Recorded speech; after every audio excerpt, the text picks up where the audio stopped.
Hello tout le monde, j'espère que vous allez bien, je vous laisse vous connecter. Aujourd'hui, on va parler du couple. Ça va être un live court, normalement. Bonjour tout le monde, je vous laisse vous connecter tranquillement. Coucou Arnie, Arnie c'est ton prénom?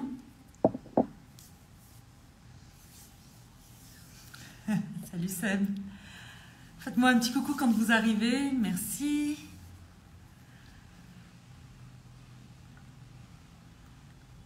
Donc, je sors tout juste là d'un coaching individuel et j'avais envie de partager une réflexion autour du couple. Stéphanie, ok. Arnie, c'est ton surnom. Ok, donc c'est bon Arnie. Bonjour Stéphanie du coup. J'avais envie de partager une réflexion autour du couple parce que je crois que souvent on se met, coucou Anaïs, on se met beaucoup de pression pour plein de choses. Pour être un humain génial, pour être un parent parfait, pour être un bon professionnel, une bonne amie, un enfant loyal à ses parents même quand on est adulte. Un bon époux, une bonne épouse, avoir un couple parfait, avoir des relations parfaites, avoir des réactions parfaites. Mon Dieu, mais quelle pression on peut se mettre au sujet de tellement de choses. Et je crois que cette pression, on se la met aussi beaucoup avec ce qu'on peut voir, hein, ou en tout cas ce qu'on s'imagine de la manière dont ça peut se passer ailleurs, avec tout aussi ce qu'on a... j'ai le mot engrammé là tout ce qu'on a perçu comme information depuis notre plus tendre âge. Coucou Akemi. Que ce soit à travers les films, les histoires, parfois les histoires de nos familles, soit de couples parfaits, soit au contraire de couples et de relations de couple complètement chaotiques. Et en fait, il faut bien comprendre que tout ce qu'on perçoit dans la vie, en fin de compte, la plupart des choses, il n'y a pas d'énergie hein, dans les événements, c'est nous, l'intensité qu'on donne à ça, et tout ce qu'on vit passe par le filtre de nos expériences, de nos traumas, de nos croyances, d'accord? Dès que je vis un événement, directement, mon cerveau prend l'information, le filtre, et le passe par le filtre de mes croyances, mon vécu, mon expérience,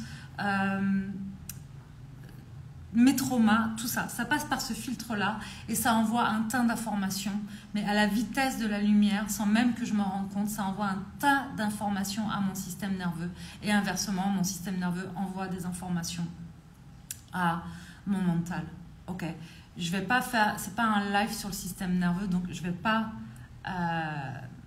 aller plus loin là-dessus, ça pourrait être l'objet d'un autre live, mais je reviens donc au sujet initial qui est le couple, ok? Mais de la même manière, ça va compter parce que de la même manière, tout ce que je vis dans ma relation de couple et la manière dont je me construis autour de ma relation de couple, ça va être aussi conditionné par ces informations-là qui vont envoyer des informations à mon mental et à mon système nerveux et les deux vont communiquer comme ça, mais très très rapidement, ok? Et donc, quand je vois aussi des choses extérieures de moi que je ne vis pas, par exemple, à travers des films, pas à travers les réseaux sociaux, quand je vois des gens, par exemple, je ne sais pas moi, qui ont l'air d'être le couple idéal ou les histoires d'amour idéales que je vois à la télévision, tout ça, ça m'envoie des informations. Et surtout, c'est en train de faire croire à une partie de mon cerveau que ça, c'est une réalité. Et donc forcément, quand je regarde ma femme ou mon mari à côté, ou quand je regarde ma relation, si je la compare à ça, il y a un moment où ça va créer un problème en fait. Il y a un moment où je vais me dire, waouh, ce que je suis en train de vivre, en fait, c'est pas normal. Et plus je vais me dire que ce que je suis en train de vivre, c'est pas normal, plus je vais avoir des réactions qui vont pas être forcément en lien avec ce que je suis réellement en train de vivre. Parce que je vais commencer à regarder un peu tout à la loupe, en fait. Et donc, tout va prendre des proportions qui n'auraient peut-être pas lieu d'être sans ce filtre-là. Mais c'est humain, on a tous ce filtre et c'est comme ça. Et notre filtre nous appartient. Et donc, c'est ce qui fait aussi que parfois, dans une relation, votre cher et tendre va vous dire quelque chose et ça va être compliqué pour vous.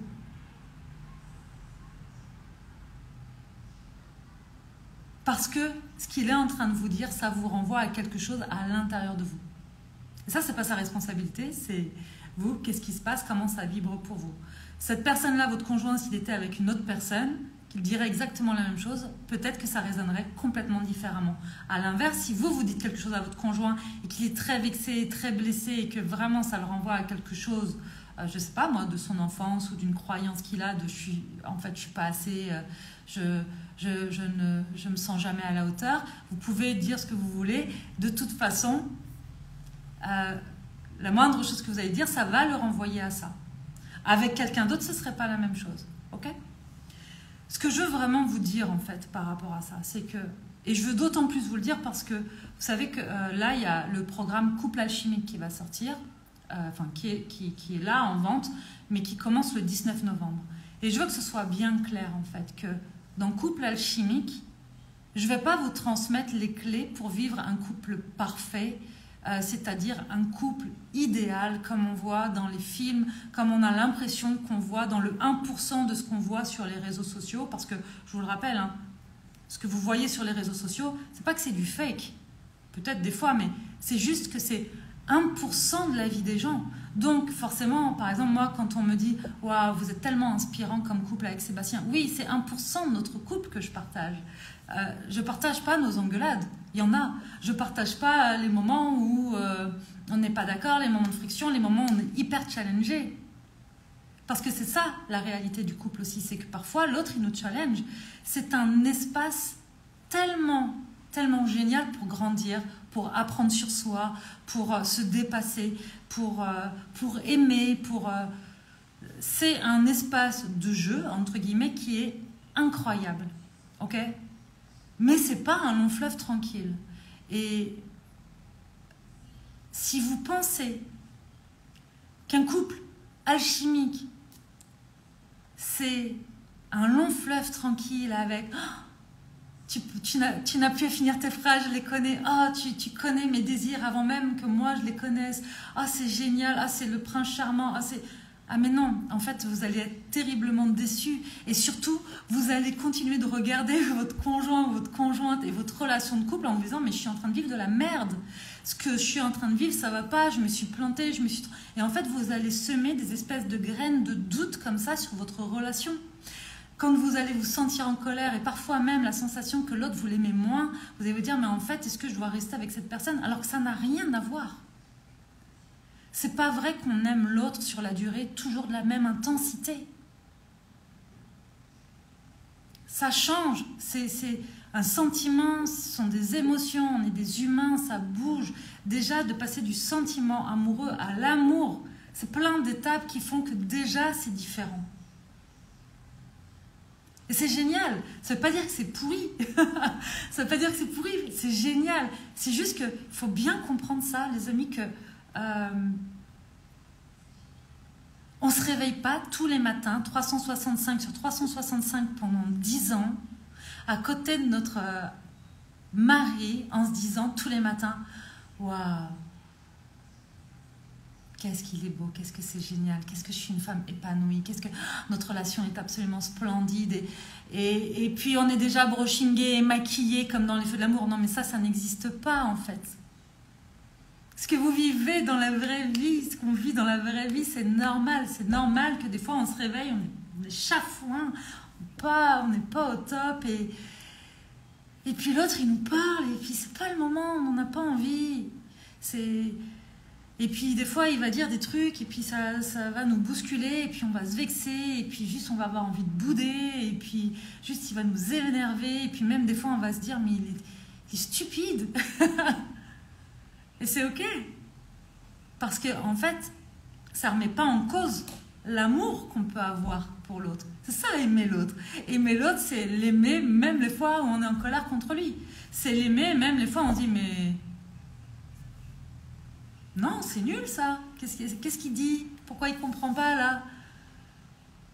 C'est ça en fait la relation de couple. C'est s'aimer, être challengé, être en colère, être joyeux, partager des super moments, partager des moments de merde. C'est ça en fait. Et le problème, c'est qu'on a tellement envie que ce soit juste parfait, parce qu'on est encore une fois humain, j'en parlais déjà hier, je le redis aujourd'hui, on est calibré pour fuir à tout prix l'inconfort et la souffrance et la douleur. À la base, on est calibré pour ça, on ne veut pas ça. Sauf qu'on fait l'expérience humaine, hein. On n'est pas là pour faire une expérience de je reste perché dans les étoiles. On s'est incarné dans la matière pour faire une expérience humaine, avec du confort et de l'inconfort, des hauts et des bas, le mouvement et de la vie. Le jour où on sera comme ça, le calme plat sera la mort, ce ne sera pas la vie. Donc, profitons de cet espace de vie qui nous challenge aussi plein de fois. Et donc, dans l'espace du couple, si on espère et que ce qu'on veut, c'est que ce soit toujours le conte de fées tous les jours, toutes les heures, jour et nuit, eh ben on s'assure d'être malheureux, vraiment. On s'assure d'être malheureux parce que forcément, on est un humain avec nos ombres et nos lumières, nos hauts et nos bas, et l'autre est aussi un humain avec ses hauts et ses bas. Et déjà, ça peut être inconfortable de composer avec soi-même, donc mettez deux individus au même endroit, et forcément, composer avec les deux, eh bien, il y a des jours où c'est hyper fluide et confortable, et puis il y a des périodes où ça l'est un peu moins en fonction de ce qu'on va traverser, et c'est ok. D'accord? Et quand, par exemple, quelqu'un vous dit « Waouh, je suis tellement épanouie dans ma relation », ouais, je suis tellement épanouie dans ma relation parce que moi, en tant qu'individu, je fais ce qu'il faut pour m'épanouir d'abord avec moi-même. Ce qui veut dire que, en fait, je peux être épanouie dans la relation parce que peu importe ce qui se passe dans ma relation, même quand il y a des frictions, même quand l'autre il va pas bien, même quand l'autre peut me dire quelque chose qui n'est pas, voilà, je vais pouvoir recadrer, je vais pouvoir exprimer mes émotions, mais ça va pas complètement m'affecter au point que je vais me sentir super mal. Je peux être fâchée et en colère sans que d'un coup, tout soit remis en question. Et ça, c'était vraiment important parce que voilà, je sors de ce coaching-là et je crois que c'est vraiment important de se rappeler ça, que la vie, c'est du mouvement. La vie avec soi-même, c'est du mouvement intérieur. La vie avec l'autre, c'est du mouvement intérieur aussi. Et donc, c'est aussi du challenge. Okay? Donc, si vous vivez une période un peu inconfortable dans votre couple, parce que vous êtes challengé, parce que vous êtes en train de prendre conscience de certaines choses, souvent, c'est aussi quand on est en train de changer soi-même, parce que, je ne sais pas, on a fait une retraite, encore une fois, une formation, je ne sais pas quoi, on est en train d'apprendre des choses de soi, on lève des voiles, là, et l'autre, on a l'impression que lui, il stagne parce qu'il ne comprend pas, il n'est pas en train de vivre la même expérience. Et tout d'un coup, on a beaucoup de jugements en mode, pourquoi il ne change pas, pourquoi il ne comprend pas, pourquoi lui, il n'y va pas, alors que moi, je suis en train de changer. Ou inversement, l'autre ne comprend pas notre changement et commence à nous dire, pourquoi tu es égoïste, tu es en train de penser qu'à toi, ce que tu fais, c'est pas correct, et patati, patata, parce que il n'a pas signé pour ça. Il n'a pas signé pour la version que vous êtes en train de devenir. Voyez, si par exemple il vous a connu hyper timide, qu'ose jamais rien dire, et que d'un coup, au bout de 3 ans, vous êtes en train de faire une formation, vous êtes en train de mûrir, vous avez grandi et appris dans cet espace de couple, et que là vous vous dites, maintenant je m'affirme, maintenant je fais des choix, maintenant ceci. Ben, l'autre, forcément, il est déstabilisé. Il va être déstabilisé, il va se dire, mais moi j'ai pas signé pour ça. Au début, ça va se rigidifier, il va tenter de vous faire fléchir pour que vous redeveniez ce qu'il a connu et ce qu'il arrangeait et ce que vous avez choisi de construire à deux. Et là, face à ça, il y a plusieurs options. Soit vous culpabilisez et du coup vous vous éteignez, vous vous dites bon bah tant pis, ce sera pour une autre fois. Soit vous vous dites waouh, là c'est plus possible, je me barre. Voilà, et du coup la crise se termine par une fin. Soit la crise donne quelque chose de beau avec un renouveau, c'est-à-dire ok, l'autre début c'est compliqué, ça crée des tensions, peut-être des périodes de conflit, de crise, Et puis en fait, on reconstruit parce que tous les deux, on a envie de faire couple ensemble et de cheminer ensemble. Donc, tous les deux, on va créer un pont entre ce que moi j'ai appris, ce que j'ai construit, la manière dont je me perçois et dont j'ai envie de faire les choses aujourd'hui. Et l'autre en face, après cette crispée, va aussi se faire au changement. Mais pour ça, il faut rester aligné à ce qu'on veut. Ça veut dire que chacun prenne sa responsabilité d'assumer qui il est et ce qu'il a envie d'être en fait. Parce que dans l'espace du couple, vouloir se cacher à l'autre, ça ne tient pas longtemps. Je ne sais pas si c'est très clair ce que je vous dis, mais je pense que je vais m'arrêter là, parce que là, sinon, je vais vous faire tout couple alchimique ici en live. Mais c'est vraiment un sujet qui me passionne et ce sujet, il est passionnant. Et je le dis à chaque fois, et à chaque fois, je le disais, parce que je ne fais plus de thérapie de couple en cabinet, mais quand je le faisais, il y a autant de façons de faire couple qu'il n'y a de couple. Okay, il n'y a pas une manière et une recette magique pour s'épanouir dans le couple. Il y a des bases, forcément, communication, écoute, savoir s'exprimer, prendre sa part de responsabilité. Voilà, ça c'est des bases. Et puis après, en fonction des individus, de nos désirs, de ce qu'on souhaite, il y a plein de manières d'être en couple. Il y a des gens qui vont vouloir être ensemble et faire plein de choses ensemble. Au contraire, il y en a qui vont préférer vivre chacun de leur côté et se retrouver. Et voilà. Et il n'y a pas de bien ou de mal, de mieux ou de moins bien. Il y a que ce qui vous convient à deux. D'abord pour vous et ensuite à deux. Et ça appartient à chacun d'aller visiter ça pour voir ce qui est bon. Mais que vous soyez célibataire aujourd'hui avec cette envie d'être en couple ou que vous soyez déjà en couple, s'il vous plaît, comprenez bien que ce que vous voyez parfois quand vous dites ouais, ce couple me fait rêver, il a l'air tellement parfait, ça a l'air d'être tellement l'osmose, je suis sûre qu'ils se disputent jamais, je suis sûre que c'est génial, je suis sûre qu'ils sont jamais, que c'est doux, que c'est waouh, non. Les couples qui vont bien sont des couples où justement il y a des challenges qu'on arrive à nommer,